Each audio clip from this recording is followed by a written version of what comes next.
అబ్బబ్బబ్బబ్బా! ఏం తలనొప్పి వచ్చి పడింది ఈరోజు.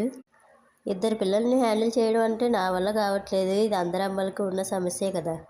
అసలేమైందంటే చిన్న పాప ఏడుస్తుంది కదా అని చిన్న పాపని ఎత్తుకుంటే పెద్ద పాప ఏడుస్తుంది. పెద్ద పాప ఏడుస్తుంది కదా అని పెద్ద పాపని ఎత్తుకుంటే చిన్న పాప ఏడుస్తుంది. నా డే ఎప్పుడూ మా పిల్లల ఏడుపుతోటే స్టార్ట్ అవుతుంది.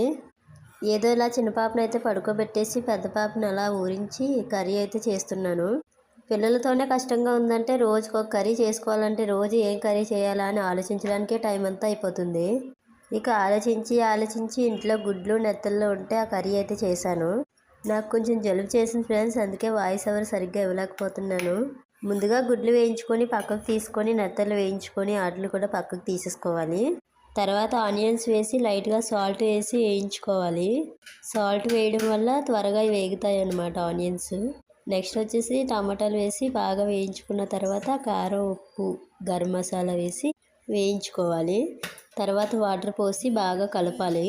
కలిపిన తర్వాత గుడ్లు నెత్తళ్ళు వేసి ఉడికించుకోవడం, అంతే కర్రీ. నా స్టైల్ కర్రీ అనమాట. మీరు ఎలా చేస్తారో కామెంట్ చేయండి.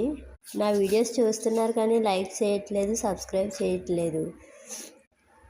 నా వీడియోస్ చూసి లైక్ చేసి సబ్స్క్రైబ్ చేయండి అబ్బా. బాయ్ ఫ్రెండ్స్, ఉంటా మరి. ఈ రోజుకి ఇదే వీడియో. నేను వీడియో రాలేదని ఏమనుకోకండి, రేపు నుంచి డైలీ వస్తాయి.